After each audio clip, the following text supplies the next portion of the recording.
Welcome to Macon Memories. Today is May the 26th, 2009, and I'm Lynda Wright at Randolph-Macon College. Today I'm here with Professors Ed Schmidt and Barry Pfitzner. Ed, I was wondering if you could tell us about how you first came to Randolph-Macon. Sure. I was just finishing up a degree at the University of Maryland, and a notice came into the department that there was an opening at this place in Ashland, Virginia called Randolph-Macon College. Quite frankly, I'd never heard of it before, but that's okay.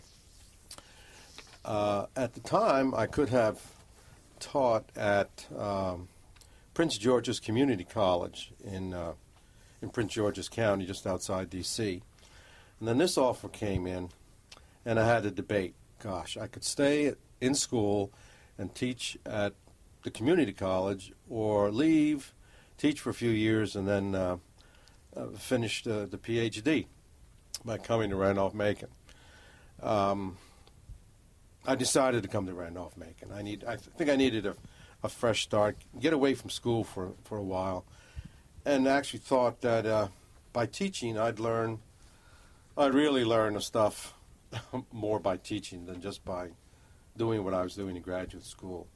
So I came down for an interview with Carl Baskin. Had trouble finding the place at first. I passed a lot of farms on the way out on Route 54.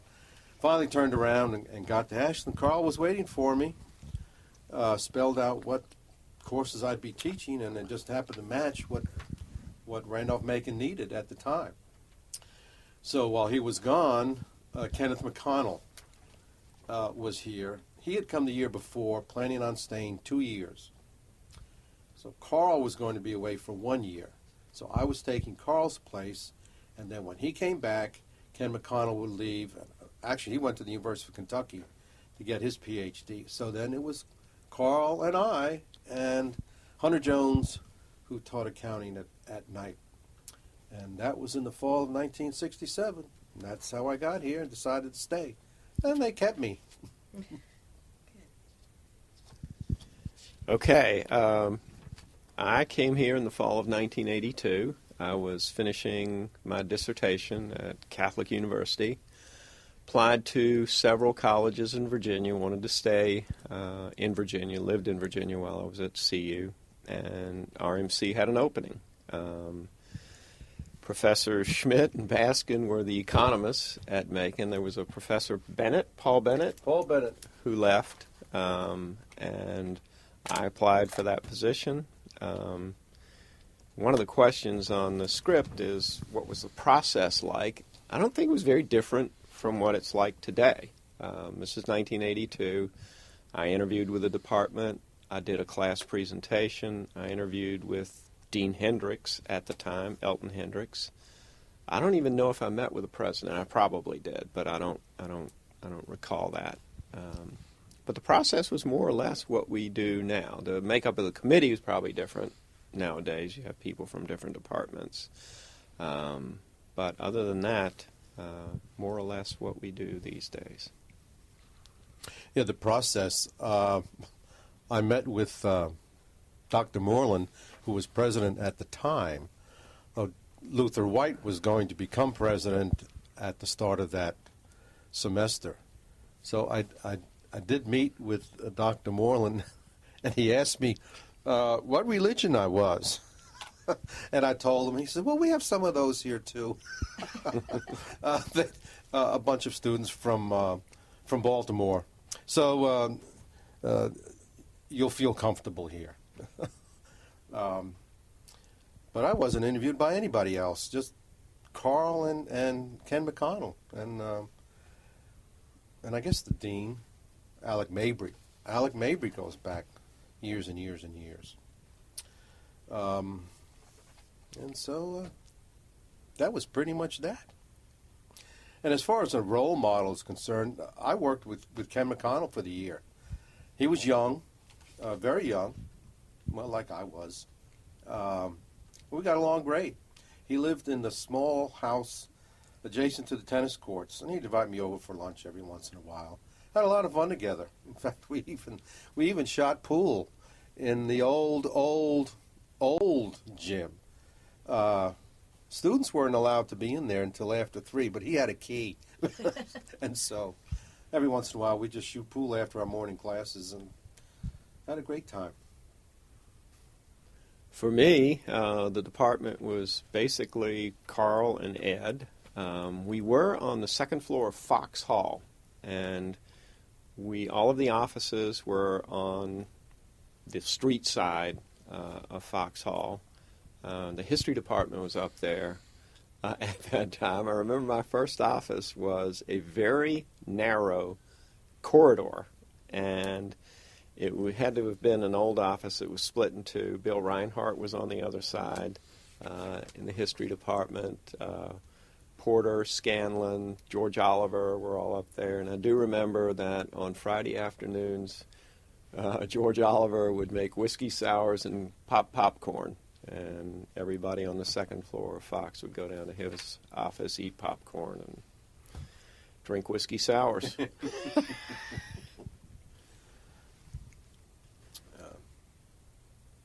There were some issues that the faculty was facing when I got here. It was the faculty debated a new curriculum. Vietnam was a big issue, and there were students who were upset with the faculty for not allowing final exams to be canceled. And coeducation was a topic of interest because the budget, well, the college wasn't doing very well. It had budget deficits for quite a number of years, and they had to do something to get the college back into the black. And I do remember one of the first female students was a Susan Yap from Singapore. And she's gone back to Singapore. But she made a lasting impression on me and the department. She's quite accomplished. Another question that we've often been asked is, what was your classroom like when you came there? Honestly, my classrooms, which were primarily in Fox, are really no different than they were then, other than the technology. Down on the first floor we have whiteboards and we have computers, and every classroom now has access to computers. But other than that, the classroom space has not changed very much. So that has not been a huge change. When I came, 82, 84, was the last really big recession we had until now.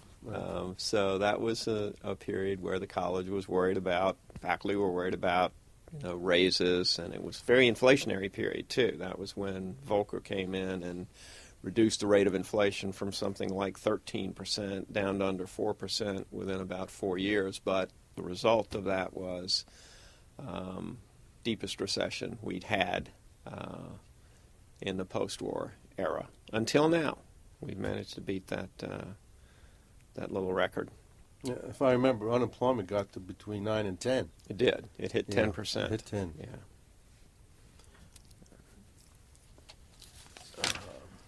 Just to follow up on that, how did that recession affect your time at Randolph Macon, your teaching, or the students you recall? Well, it's interesting because I think that interest in economics in general, and particularly macroeconomics, peaks during more difficult economic times. So I just taught a macro class this spring, and they seemed to be very interested in what was going on, what policies we were using to attempt to reduce the severity of the current recession. And I think that was also true back then. Of course, I hadn't taught here for the previous 10 years, so it would have been hard for me to make a comparison. But, we had lots of majors in that period of time. I know at one time we had 1/3 of the majors in the college, and I know we had a substantial proportion at that time. It may not quite be that high now, but it's still the largest. And I've taught macro for a number of years, and what Barry says is true. Whenever there's a recession, there seems to be some renewed interest, and students do a little bit more when it comes to getting a job because they know it's going to be tough. It really is going to be tough. Last spring, I was a money banking class, but I only had so few students in it, but the two that were there were really quite interested in the problems that the banks were facing and how many were, about to go under, except for being saved by the bailout. And so whenever you see that, you get renewed interest as well.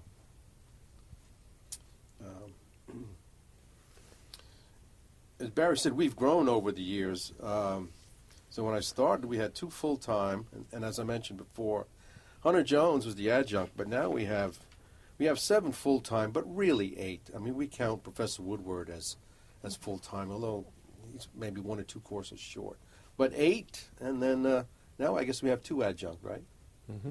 But we don't always have an adjunct professor. We just happen to have an opportunity to have that this year. So we've grown, just as psychology has grown over the years. Oh, they've become quite large. Who else are some bigger ones?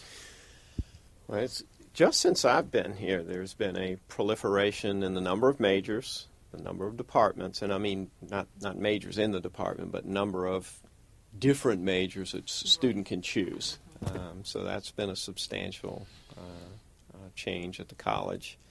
I guess inside the department, the economics and business major and the accounting major were significant changes over the years, and we now have a lot of accounting majors, and I suspect that will continue to grow. There's a question about someone asked about technology and how that's changed the way you teach, and that's been a huge change from when I first came here. When I came here in 1982, the methods that I used for my dissertation work required a mainframe program, computer mainframe, if anybody knows what that means. That was very expensive, and the college didn't own. So the kind of work that I was doing prior to coming here, I couldn't do when I first came here. But within less than a year, there was a computer initiative on campus. We began to get micros, and within a year, I could do on my desktop what would have taken overnight to do just a year before on a mainframe computer. That was a huge change, and being able to integrate microcomputers into all my quantitative classes. I teach advanced statistics, I teach econometrics, I teach time series forecasting, and all 3 of those courses make significant use of microcomputer technology and statistical packages that just weren't available at this college at that time. And it's my understanding we were able to get those computers from there's a grant from the Olin Foundation. We really wanted a new building to replace Fox and perhaps Haley Hall, and applied to the Olin Foundation and thought we were going to get it, but we didn't. So we got computers. They gave us enough to buy computers. I think that was the booby prize. But it turned out to be quite beneficial. The campus life, I look at things a little funny here, because campus life back then, there wasn't much to do. It was all male. There wasn't much to do on weekends, so a lot of the students just took off. Though when there was a football game here, they all dressed up in suits, jackets, and ties. Girls dressed to kill. They don't do that anymore, but that was true all over the place. Quite different now. And one of our professors has a no flip-flop rule. Can't wear flip-flops to class. That's Professor Bratt. I've got to get his name in there. Students laugh at him for that. I honestly would say between 82 and now that campus life, as I remember it, again, I was not here before we were coeducational, is more or less the same. There were fewer rules in those days for some obvious reason. The change in the drinking age was a big thing that required additional rules at the college. And I think that was fully implemented in '87, I believe, for Virginia, which meant different liabilities for the college and therefore more rules, although we haven't stopped putting in more rules since '87 or so. But the students, what campus life was like was more or less the same. They have more things to do today. They have more distractions than they did then. But other than that, I think things were not terribly different when I first came here. There's an issue about, or a question about the tenure process that faculty go through. And I have to mention that it was so different way back when I was awarded tenure, because back then I didn't, so to speak, have to submit anything to anybody to be awarded tenure. Someone, I guess a committee met, and Carl Baskin let me know, okay, Ed, you've got tenure, and President Wright will send you a letter. You have that 1 year probationary period, and then you've got tenure. They've agreed that you're good enough to stay. And at the time, I really didn't know anything about tenure, but I remember asking Carl, well, you know, if I don't get tenure, can I still stay? That's how naive I was. And he said, well, that would only be year to year. That's the best you could count on. And I said, well, okay, I can deal with that. And then, but these days, oh my goodness, what's required of submissions of, well, I couldn't tell you everything that has to be submitted. I don't know. But Barry could probably tell you. I do know. In fact, I've served 2 terms as chair of the committee on the faculty. When I came in '82, my requirements were really the same as they are today. The faculty handbook on promotion and tenure has not changed since then. Again, things were different back when Ed first came here. But I was required to have letters. I was required to submit a portfolio. And there was the 6-year probationary period, same as it is now. You had to excel in all 3 areas, that is to say teaching, which is number 1, service to the college, and professional activity. And I've also seen all the files. As chair, you do see all the committee on the faculty files. And the process was more or less the same as it is today. You know, the emphasis may be slightly different, but the criteria and the process itself are more or less the same as they were when I came here, or at least when I was tenured, which I think would have been '88. That math is correct.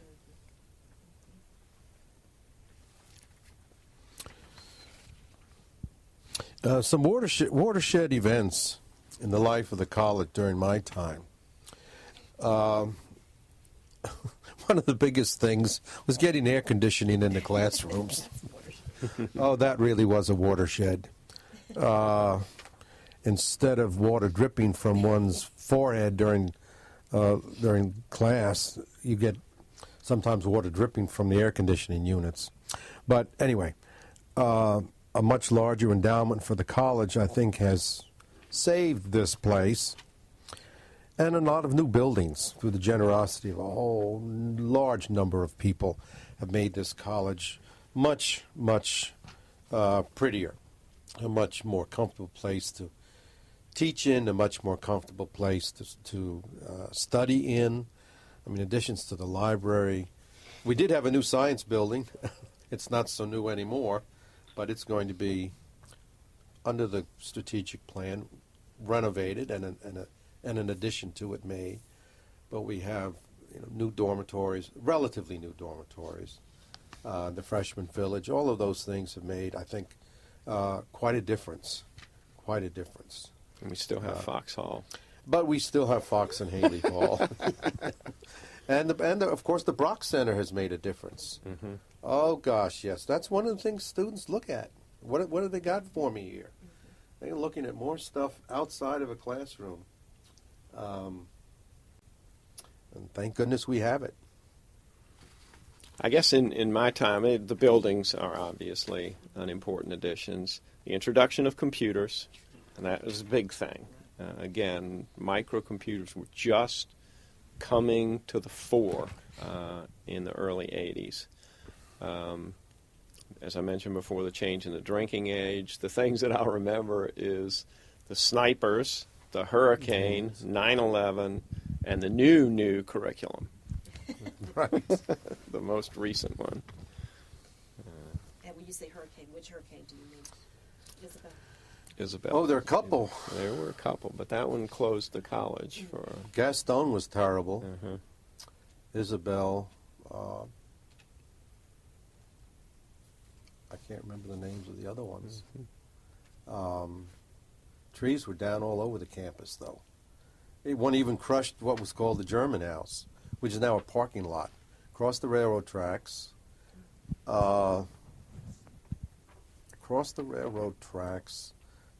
North of the tennis courts. A huge house. They called the German House.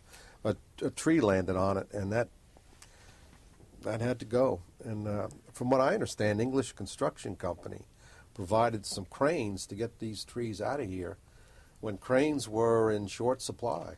And so English did quite a job for us. Some people have mentioned they always see me at the during basketball games working the clock. And it hadn't always been usually students have done that. I believe they get paid. Faculty do not. And how I got involved was I've always played on the intramural faculty volleyball team, basketball team. We even had softball, basketball, volleyball. Students even asked me years and years ago to play on a intramural softball team. I did that, loved it. And I played golf a couple of times with Jeff Burns and Helmut Werner. So they knew I was interested in athletics. So I went to a lot of the games. And so Jeff Burns asked me one day that they needed help at the scorer's table for basketball tournaments. Students were gone, so they needed help. He asked me if I'd like to do that. I said, well, absolutely. Get a front row seat, work the clock, and have a great time. So I've been doing it for a number of years, and I just love doing it. It's terrific. And Barry's been involved in sports here too with the golf team. I have. Early on, before my son was born, who's now 23, I assisted Ted Keller as assistant coach of the golf team and went on a bunch of their trips and helped out the kids. One of the most interesting memories that I have is when Ted had a hip operation. Mike Breed, who's now a very famous TV star, he's on the Golf Channel and has his own show, but he's a graduate of Macon. It's called The Golf Fix, which you catch Monday nights at 8 o'clock. Anyway, Mike and I were co-assistants and took the team to the ODAC championships. And we were supposedly supervising those kids. Let's say we didn't win the tournament, but we had a lot of fun. So it was a good time. But I still talk to Mike. I spoke to him just the other day in his office, even though he's a major TV star. He still keeps up with Macon. He's a good guy. Those were some of the really good times. There were some other times here where we've had some issues. And the first couple of years here, the faculty had a collective bargaining election, which it lost. But the faculty was very dissatisfied with the way things were going. There were budget deficits, and there were people being laid off because the budget was so tight. And so it had this election, and I remember President Wright meeting with each faculty member and discussing the issue with them in their office. They didn't go to his office. He came to each faculty member and to explain his side of the story, the college's administration's side of the issue. And although the faculty lost the election, they wanted the AAUP to serve as the collective bargaining agent. It did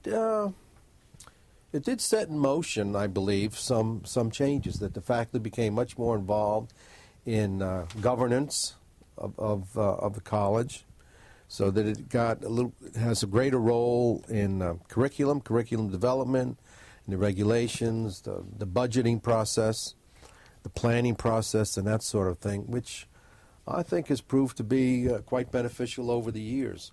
And maybe it took that election to get things started. Don't know for sure, but that's the way I see it anyway. Not that people were so opposed to Luther White. That's not the case. He came at a very, very difficult time and did absolutely the best he could. And in fact, I played senior basketball with his son Luther. Yeah. Yeah.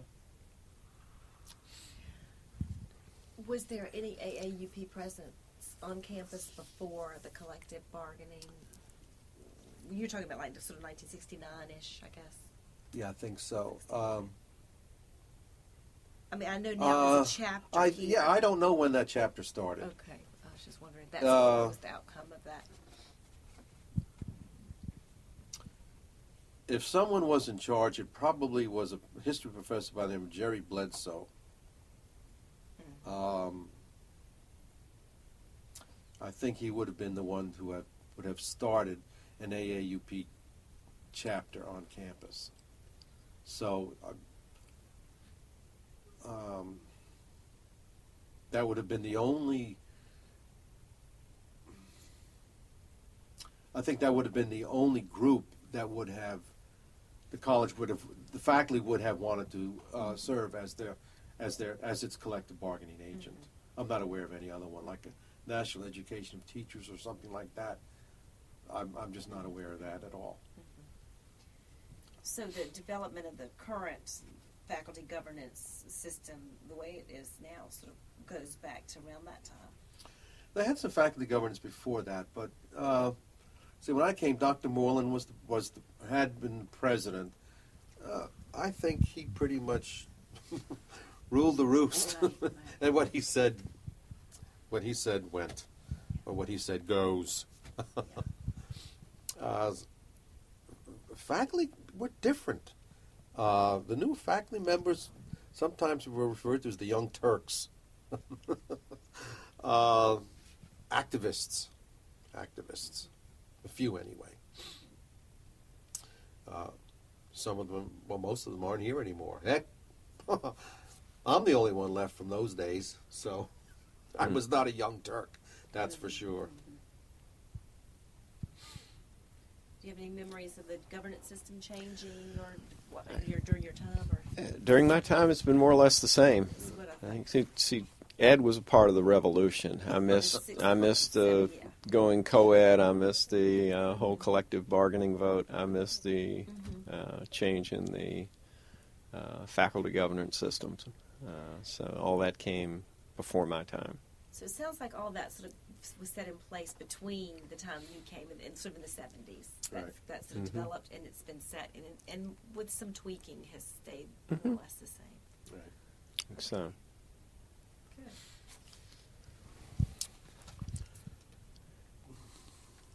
Somewhere on this list of questions asks me to sum up my years at Randolph-Macon College. I will say that I look back on my time here with a great deal of satisfaction. I enjoy going to work every day, still enjoy the classroom, still enjoy the research, like my colleagues. It's the kind of school at which I wish to teach, so I ended up doing almost exactly what I wanted to do. I remember sitting as a junior in economics class, looked up at the front of the room, said, "That looks like an easy touch to me. I think I'll do that." And more or less ended up doing what I expected to do. Well, that's funny because I agree with everything you said, and I can remember an undergraduate school, taking some classes and saying, damn, I could explain that better than he could. Maybe that's what I ought to do. And so came to Randolph-Macon. At the time, I mentioned before, I looked elsewhere, but this was the place that hired me, and it's I can't see myself anywhere else. Absolutely cannot see myself anywhere else. No large state school, and I'm certainly not qualified to be at Harvard or any other place like that. I mean, I know that. I'm very thankful that the college has allowed me to stay here as long as I have, and plan on being here a few more years to come. It's been a wonderful experience. I get a lot of enjoyment out of it. I hope I've made a contribution to a number of students' lives.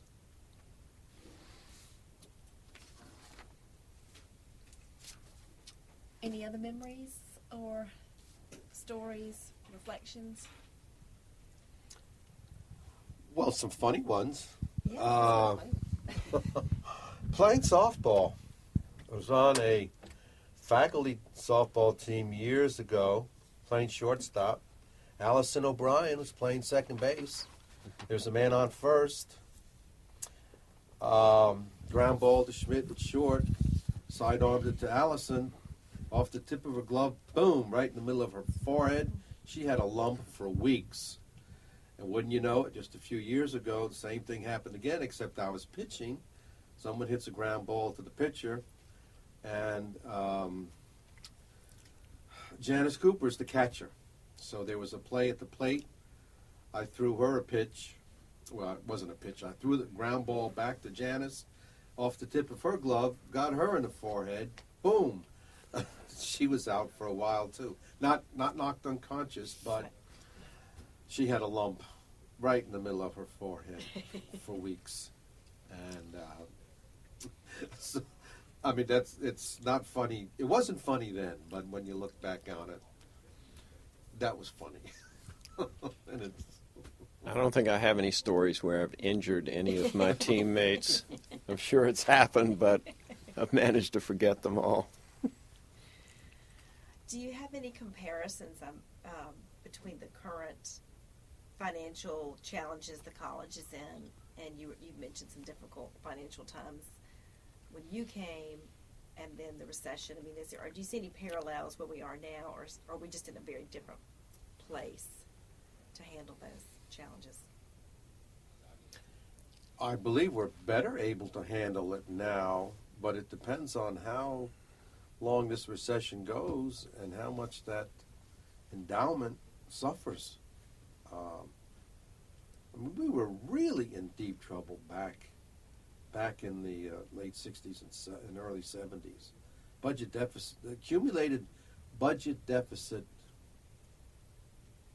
had been $1 million, and they had to go to the bank and borrow that kind of money and at expensive interest rates, high interest rates. We're in a better position now, but still, you know, it's going to be tough getting students here, given the financial aid requirements that we have, and that takes a chunk of change out, and still so dependent on tuition revenues that it'd be nice if we could increase that endowment to a sizable sum. The two recessions, interestingly, we were talking about this in the department the other day, and the only parallel I can draw between the 82-84 recession and the current one is they were both financial in nature. One was contrived because the Fed decided they were going to wring inflation out of the economy and drove interest rates to record levels, but it was financial in nature. And this one, at least its aegis, was financial in nature. So I think those two parallels fit. On the other hand, the inflation rate has not been at all out of control during this period of time, but very much a credit crunch, and when economic times are difficult, places like Randolph-Macon College have a hard time. community colleges, if you follow the newspaper, actually do better Yeah. during recessions, but expensive private schools tend to do significantly worse. And this is a time where we're attempting to think about becoming bigger as a college, an increase in enrollment. That would be very difficult to do in the next 3 or 4 years, I would guess.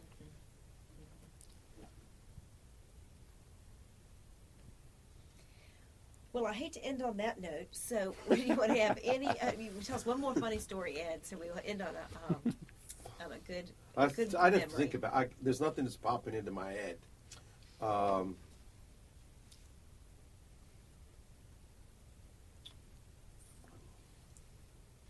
I'm sure there've been a bunch, but I can't think of any at the moment. Any classroom story? Anything happen crazy in the classroom? Something go terribly wrong or really right? Trying to think. There are some funny stories, but I'm not willing to share some of those. I don't have anything. I can't think of any. Thank you very much for sharing your memories with us today and your insights, and thank you very much. Thank you.